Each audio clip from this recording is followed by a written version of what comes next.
เจริญสุขเจริญธรรมยามเช้าใกล้จะสิ้นสุดงานปริวาสกรรมแล้วอีกบ่ดนก็ได้อำลาพาจากกันเด้อมีเวลา3เสาร์3ราตรีเอาไปเฮ็ดไปเมื่อยแน่ก็อดเอากายเมื่อยล้าแต่ว่าใจมันเบาสบายใจมันมีความสุขได้อุปถัมภ์อุปถากพ่อแม่ครูบาอาจารย์คณะสงฆ์สร้างคุณงามความดีใส่จิตใส่ใจเฮาเอาไว้มีทรัพย์สละทรัพย์มีแห้งสละแห้งมีสติปัญญาก็สละออกมาสร้างสรรค์สิ่งที่มันเป็นประโยชน์ให้มันเกิดขึ้นมีขึ้นสร้างเหตุให้มันดีว่าหันเว้าถึงเรื่องเฒ่าเรื่องแก่ชาติแก่วัยแก่คุณแก่ก็มีหลายแก่บางเทื่อแก่ก็บ่แม่นดีนะแก่หลงทางแก่หลงผิดก็มีแก่พาลูกพาหลานไปบ่ถึงทางก็มีเพราะฉะนั้นอย่าฟ้าวเชื่ออิหยังง่ายๆได้เห็นได้ยินได้ฟังต้องมีสติมีปัญญาพิจารณาไตร่ตรองเบิ่งให้มันตั้งอยู่บนพื้นฐานของเหตุกับผลอย่าเชื่อล้มๆแหลกๆคิดวิเคราะห์พิจารณามันสิพอเป็นพอไปได้บ่มันพอแม่นพอควรบ่ใช้ปัญญาอย่าใช้แต่ความเชื่อเพียงอย่างเดียวถ้าศรัทธาที่บ่ประกอบด้วยปัญญามันก็อันตราย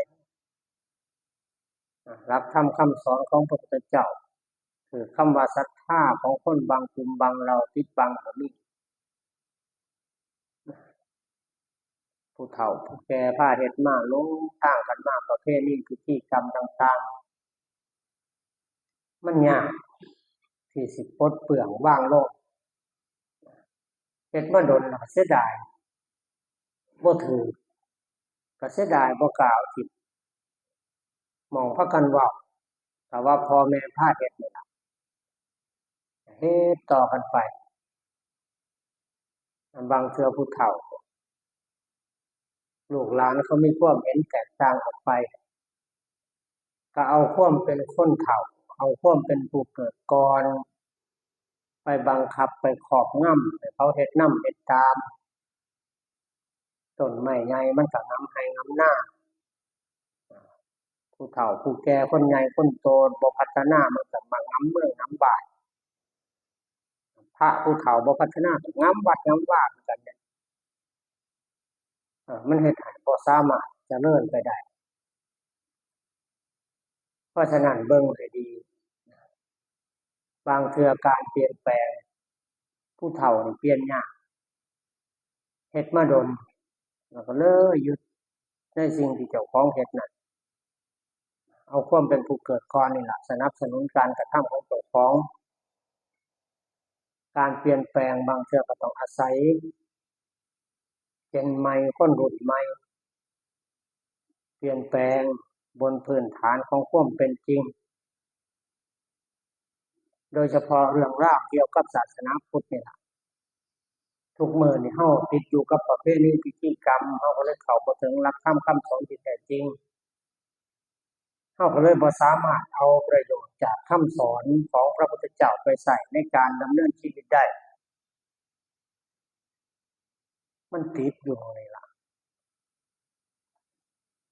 คันลูกหลานบ่เฮ็ดนำผู้เฒ่าก็เครียดมาง้อมาง้อเขาโลดเด้ก็เว้าได้แต่ว่าพ่อแม่พาเฮ็ดพ่อแม่พาเฮ็ดคันเพิ่นเฮ็ดแล้วเพิ่นต้องบอกพร้อมเด้ว่าเฮ็ดจั่งซี้เพื่อประโยชน์อิหยังประเพณีพิธีกรรมบางสิ่งบางอันเราบอกที่มาที่ไปบ่ได้บอกประโยชน์ที่เกิดขึ้นจากการเฮ็ดการทำบ่ได้แต่ว่าคันบ่ได้เฮ็ดก็บ่แล้วเป็นคันสิว่าม้างประเพณีคนก็ม้างคือกันล่ะมันพอม้างได้ก็ม้างเอาไว้หลายมันก็เอารกรุงรังแต่ว่าก็ม้างอยู่แต่หม้องของเจ้าของนี่ดอกหม้องอื่นบ่ไปม้างเขาสิค้อนใส่หัวเอาพิจารณาเบิ่งให้ดี ศาสนาพุทธเป็นบ่ได้สอนให้เฮาเฮ็ดพิธีกรรมเด้ซุมื้อนี้เฮาติดอยู่กับรูปแบบของมันเป็นพิธีกรรมนั่นเป็นเพียงทาที่สิลงไปสู่น้ำซื่อๆเด้อคือการเตรียมถากถางทางเดินเพื่อเข้าไปสู่การได้ยินได้ฟังธรรมะแต่ว่าทาลงไปสู่น้ำเฮาก็ไปประดาแต่งให้มันวิจิตรพิสดารขึ้นอลังการงานสร้างที่นี่คนไปพอเห็นความงามข้างทางมันก็เพิ่มชมอยู่หลงอยู่ยึดเอากับสิ่งประดับประดาเหล่านั้นเลยเข้าบ่ถึงน้ำที่แท้จริงเข้าบ่ถึงแก่นธรรมที่แท้จริงนี่ประเภทนี้ท่านสิบอกว่ามันเป็นอันตรายบ่ก็เป็นคือกันเด้บ่แม่นมันสิได้ประโยชน์มันสิยากคันเฮาไปหลงไปยึดอยู่หั่นแต่คันเฮาอาศัยประเภทนี้น่ะเป็นเครื่องประโลมเป็นเครื่องกูเครื่องครับเว้าง่ายๆก็คือเป็นเครื่องหลอกล่อเป็นอุบายนั่นล่ะให้คนเข้าไปสู่การได้ศึกษาฟังธรรมะที่แท้จริงจุดประสงค์ที่แท้จริงคือการไปถึงแม่น้ำได้อาศัยน้ำนั้นชำระร่างกายได้อาศัยน้ำนั้นดื่มดับแก้กระหายค่อยๆซึมซับเอาน้ำที่ชำระร่างกายก็คือได้บุญนะเฮ็ดให้จิตใจมันลมมันเย็นน้ำที่ได้บริโภคดื่มกินก็คือเข้าถึงมรรคถึงผลให้มันได้อาบได้กินน้ำให้มันอย่ามัวแต่หลงเพลินอยู่กับทาน้ำประเภทนี้มันก็เฮ็ดกันเล่นๆหัวไถหน้า Facebook ไปก็พ้อเรื่องพิธีการจัดงานศพภาคอีสานสิ้นเปลืองความจริงแล้วคนตายแล้วมันแล้วเด้สิเปลืองหรือบ่เปลืองมันอยู่กับผู้เป็นพุ่นเด้ก็หลงกันพระก็หลงโยมก็หลงโยมนี่ก็สำคัญคือกันคันไปนิมนต์พระสิเฮ็ดบุญเฮ็ดหยังก็ต้องจำกัดว่าพระเอาเก้าแต่ว่าขี้เหล้าบ่อั้นบัดมาจมมาเปลืองเงินนำพระบ่ใส่ซองให้พระก็บ่ได้ว่าเด้โดยเฉพาะพระอยู่นี่ดอกว่ามันสิเปลืองหรือบ่เปลืองเฮาสิเฮ็ดน้อยหรือเฮ็ดใหญ่เฮ็ดตามประเพณีหรือบ่ประเพณีให้เบิ่งให้ดีประเพณีบางเทื่อมันก็ทำลายคนในชุมชนคือกันเด้ตายแล้วมันพ่อใหญ่จิตพ่อใหญ่จานพ่อกระเทินบ่ได้เบิ่งว่าเจ้าภาพมีฐานะส่ำใดมันจะสิบังคับให้มันเป็นมันไปส่ำนี้เอามาปึ๊กมันพอเลิกก็เลิกซะอันใดมันยากอันใดมันสิ้นมันเปลืองเงินทองบ่แม่นของหาง่ายคนตายแล้วมันแล้วหน้าที่เฮ็ดงานน่ะคือหน้าที่ของคนเป็นเอาพระไปสวดอยู่80,000องค์ผมก็บ่ได้อิหยังดอกพระบ่ได้สวดคนตายฟังคนเป็นน่ะฟังพระรู้เรื่องบ่บัดนี้อย่าว่าแต่คนเป็นฟังพระรู้เรื่องบ่ตั้งแต่พระนี่นั่งสวดก็รู้เรื่องบ่ล่ะเว้าๆเนี่ยแล้วมันสิเป็นปัญญาได้จังได๋บัดเฮาเริ่มต้นด้วยความโง่อย่างนั้นแล้วหลักของศาสนาพุทธบ่ได้สอนให้โง่เด้สอนให้เฮาใช้ปัญญานี่ล่ะคันเฮาบ่ตั้งใจฟังบ่ตั้งใจศึกษาก็เชื่อล้มๆแหลกๆไปวัดก็บ่ฉลาดขึ้นจักเทื่อมันเป็นตะลุโตนเด้อันแนมเบิ่งอยู่นี่เป็นตะลุโตนเฮ็ดไปแต่ว่าบ่รู้ความหมายสาระของเจ้าของได้อยู่บุญน่ะแต่ว่าให้มันไกลกว่านั้นได้บ่บัดให้มันเป็นพุทธแบบก้าวหน้าแหน่นะอย่าเป็นพุทธแบบถอยหลังซวยไปเรื่อยปานหางแล่นไปซุมื้อซวยเขาบ่ต้องสุดปุดไปเพราะหยังเพราะว่าเฮาละเลยแก่นสารที่แท้จริงเฮาไปหลงอยู่แต่กับสิ่งที่เฮาปรุงแต่งขึ้นมาใหม่ประเภทนี้ก็คนนั่นล่ะสร้างขึ้นมาคันคนสิเปลี่ยนแปลงประเภทนี้มันก็บ่ได้เสียหายอิหยังนี่ตัวใดมันดีมีประโยชน์ก็เอาไว้ ตัวใดมันบ่เป็นสาระมันสิ้นเปลืองมันยุ่งยากก็ตัดออกไปเฮ็ดให้มันง่ายเข้าไว้คันยากว่าใจมันของคันง่ายเนี่ยใจมันจังคลองจังปลอดจังโปร่งใจมันของมันค่าอยู่บุญมันสิเกิดได้จังไดล่ะนี่มาฝากไปหมดซุหม่องซุบอนนั่นล่ะกับผู้เฒ่านี่คือสิหมดหวังนั่นล่ะเปลี่ยนแปลงบ่ได้บ่ว่าสิเป็นผู้เฒ่าฟังพระหรือฟังโยมมาอาศัยเจนใหม่อาศัยคนรุ่นใหม่เพื่อที่สิปรับปรุงนะบ่แม่นไปยกเลิกบ่แม่นไปว่าของเขาบ่ดีดอกสอดแทรกสิ่งที่มันเป็นสาระประโยชน์เป็นแก่นสารเข้าไปใส่นะค่อยๆเอาความจริงเข้าไปเปิดเผยให้ความเท็จนั่นมันค่อยๆหมดไปร่วมกันแก้ไขปรับปรุงมันบ่แม่นว่าแต่เฮ็ดเพื่อเฮาเด้เฮ็ดเพื่อองค์กรทั้งหมดศาสนาพิธีศาสนาวัตถุศาสนาบุคคลสิ่งเหล่านี้กำลังปิดบังศาสนาธรรมนี่อย่าเฝ้าเถียงอย่าเฝ้าเชื่อแต่ลองถามเจ้าของเบิ่งว่าเฮาไปวัดตั้งแต่พุ่นเท่าพี่เฮาเข้าใจหลักคำสอนของพระพุทธเจ้าส่ำใดสมเพราะไปสมเพราะกินเพราะทานเดี๋ยวนี้มันเพราะไปฮอดนิพพานนั่นล่ะเด้แต่ว่ายังมาเล่นเพิ่นน้อยอยู่เล่นขายของอยู่เล่นขี้ตมอยู่เพราะปานก้าวหน้าขึ้นไปมันต้องปฏิบัติแบบก้าวหน้าพัฒนาเจ้าของไปบ่แม่นพายเรืออยู่ในอ่างจังซี่เพื่อหยังเพื่อที่สิให้เฮาน่ะเข้าถึงหม้องปลอดภัยเพื่อที่สิให้เฮานั่นได้มีที่พึ่งเพื่อเป็นการนำพาตนเองนั้นออกจากอบายคันเข้าบ่ถึงแล้วบ่ทันมีที่พึ่งบ่ทันถึงความตั้งมั่นบ่หม่มอบายดอกคันไปเกิดต่ำกว่านี้บัดสติปัญญามันก็ต่ำกว่านี้ลงไปนิสัยมันก็ต่ำกว่านี้ลงไปมันก็เฮ็ดได้ชั่วกว่านี้ลงไปมันก็ลึกลงไปลึกลงไปลึกลงไปพบเบื้องต่ำก็ปรากฏขึ้นเรื่อยๆสิกลับมาสิได้กลับมาตอนใดบัดนะเพราะฉะนั้นการนำพาจิตใจของเฮาน่ะเข้าสู่ทางศีลทางธรรมเป็นเรื่องจำเป็นที่สุดนะอย่ามองว่าเรื่องนี้เป็นเรื่องเพ้อเจ้อเป็นเรื่องงมงายเด้อมันบ่แม่นเรื่องเพ้อเจ้อเรื่องงมงายมันเป็นเรื่องจริงคันเฮาบ่เฮ็ดให้เจ้าของแล้วถ้าให้แต่ตายถ้าให้แต่เขาเฮ็ดบุญแจกมีคนกลับมาบอกอยู่บอกว่าตายแล้วคนลูกหลานเฮ็ดกองบุญแจกได้บุญห่วยเพราะฉะนั้นเอาเงินใส่ถุงเจ้าของไว้อย่าสิไปคิดพ้อเงินผู้อื่นหาบุญให้มันเป็นประเภทนี้อันใดมันยุ่งมันยากมันสิ้นมันเปลืองก็ตัดออกไปเงินทองก็บ่แม่นว่าสิเอาไปทุ่มไปเทอยู่แต่กับการซื้อบุญรู้จักดูแลบำรุงบุญก็บ่แม่นแต่สิเกิดอยู่วัด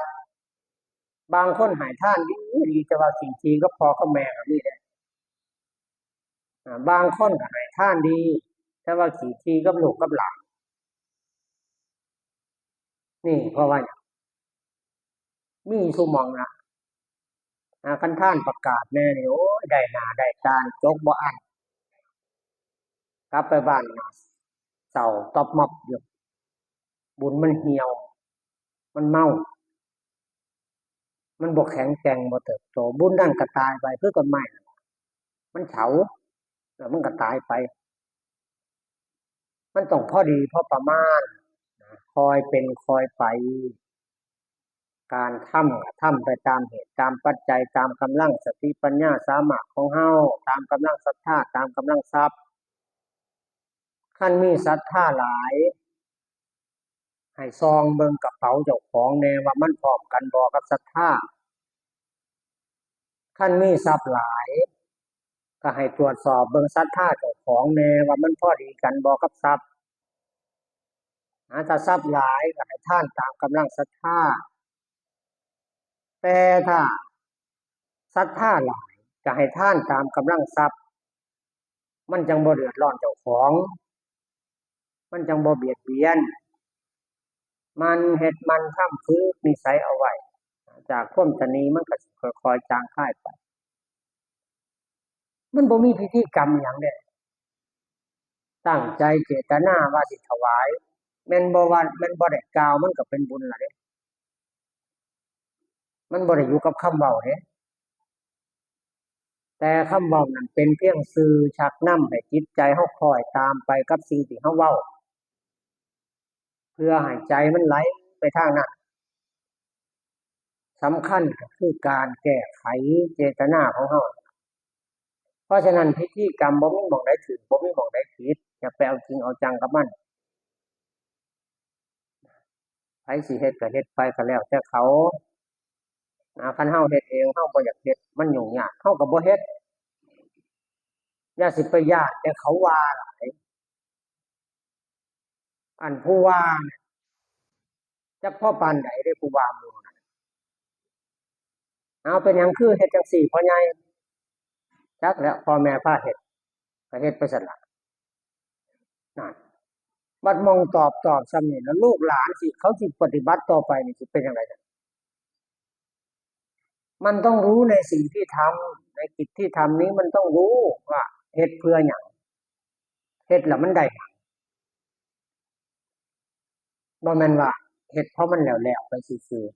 ๆเอาแม่เฮ็ดบุญแต่ละปีแต่ละคนผ่านมาได้สาระประโยชน์ส่ำใดได้ความเข้าใจได้ความรู้ส่ำใดก็เฮ็ดอยู่เพราะปานนี้โดยเฉพาะบ้านโคกเฮานี่นินทาจักหน่อยเนี่ยคือจังบุญเบิกบานตั้งแต่มาแรกๆหลายเด้อคนเต็มศาลาคู่ขี้หินเต็มเบ้เร่เลยมาปีนี้รู้สึกว่าดีขึ้นคู่ใส่ขี้หินร่อยหรอลงไปตัวหนึ่งกับผู้เฒ่าเก่าตายหนีไปนำคนรุ่นใหม่เขาบ่อยากเอาเขาบ่อยากเฮ็ดดอกแต่ว่าผู้เฒ่าจูงบ่เลิกบ่แลกนี่แหละจังว่าบางเทื่อมันก็ต้องเป็นช่วงเป็นกาลของมันแต่ว่าผู้ที่สิเฮ็ดให้มันถูกให้มันตรงต้องยืนหยัดบนหลักการของเจ้าของให้มั่นคงบ่แม่นไปไหลไปตามกับแรงชักจูงไหลไปตามกระแสของโลกต้องมั่นคงต้องมีจุดยืนที่ชัดเจนมีปณิธานที่แน่วแน่คันเฮาเข้าใจเฮารู้เฮาเห็นแล้วว่าสิ่งที่เฮาเฮ็ดนี่มันเป็นสิ่งที่ดีสิ่งที่มีประโยชน์คนสิตำหนิติเตียนมันเป็นเรื่องธรรมดาดอกแม่นเฮ็ดดีปานใดเฮ็ดถูกปานใดก็มีคนติอยู่ดีล่ะนะเพราะว่าคนในสังคมน่ะมันสิมีอยู่ประเภทหนึ่งคือแผนกคอยสมน้ำหน้าเฮ็ดดีบ่มีดอกรางวัลสมนาคุณมีแต่รางวัลสมน้ำหน้าคุณนั่นล่ะเขาสิมอบให้ตอบแต่สิเว้าติแต่ผู้อื่นเพราะฉะนั้นอย่าท้อแท้กับมันคนดีอย่าท้อแท้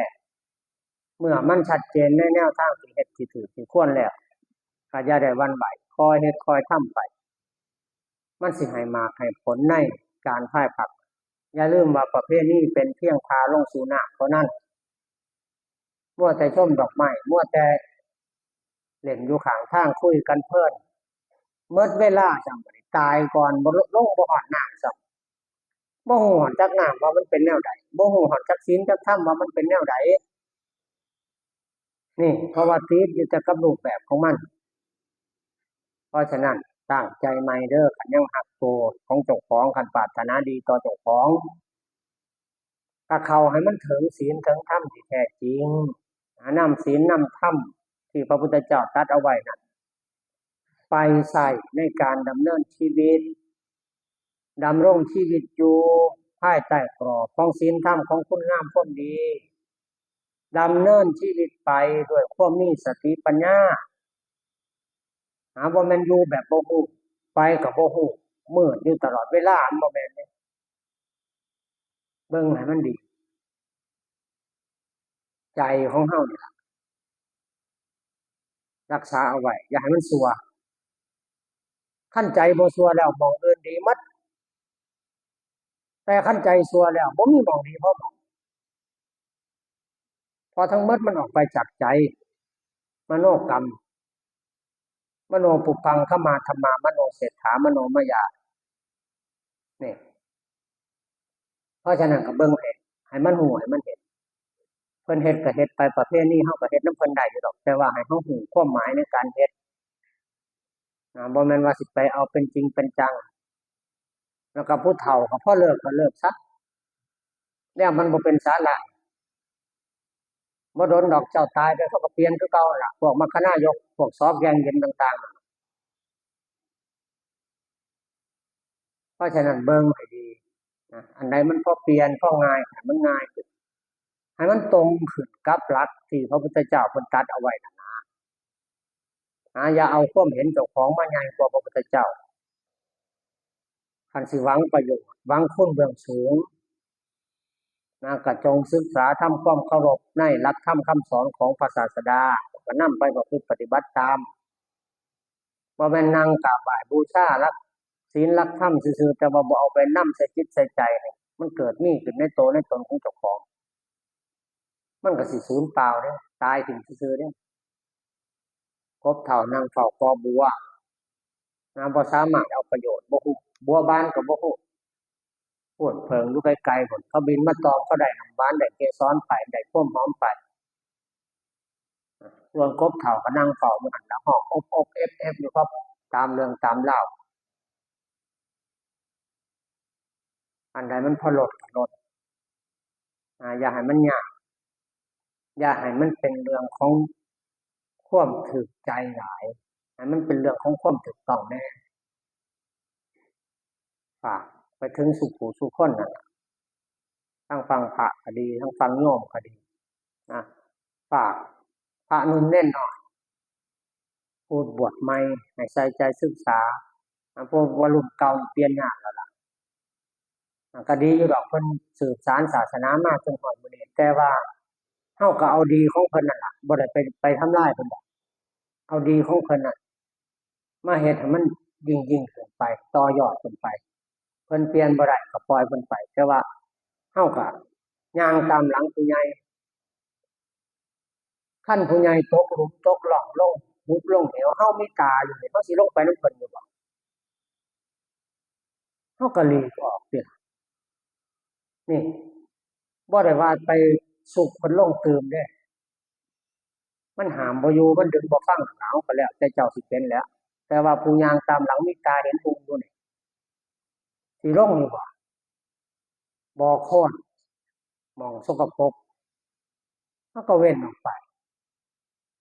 เท่านั้นเองเพราะฉะนั้นการเข้ามาศึกษาหลักคำสอนของพระพุทธเจ้าเพื่อนำไปใช้เป็นประโยชน์กับเฮาเองนั่นล่ะมันสิเฮ็ดให้ชีวิตของเฮาบ่ยุ่งยากการดำเนินชีวิตของเฮามันสิมีเงื่อนไขน้อยลงเป็นไปเพื่อความสันโดษมักน้อยเป็นไปเพื่อความสงบระงับเป็นไปเพื่อความหลุดพ้นจากความทุกข์นั่นล่ะเป้าหมายของมันส่วนเรื่องบุญมันเป็นเพียงของแถมเท่านั้นอย่าไปเอาจริงเอาจังกับมันอย่าไปอยากได้มันอย่าไปแบกมัน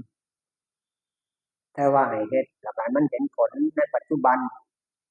ตรงเข้ามาเพื่อชำระจิตใจของเราเท่านั้นเพราะทั้งหมดน่ะเป็นการเฮ็ดเพื่อบำรุงจิตบำรุงใจเพื่อประคองจิตประคองใจเพื่ออบรมจิตใจให้มันเข้าถึงธรรมชาติที่แท้จริงที่พระพุทธเจ้าเพิ่นตรัสเอาไว้ให้มันเข้าถึงปัญญาที่แท้จริง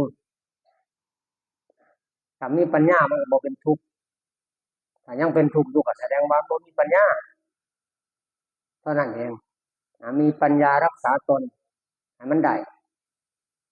ฝากเอาไว้เล็กๆน้อยๆเป็นเครื่องเตือนสติกันในเช้าของวันนี้การปรารภในยามเช้าสมควรแก่เวลาขอยุติไว้แต่เพียงเท่านี้เจริญ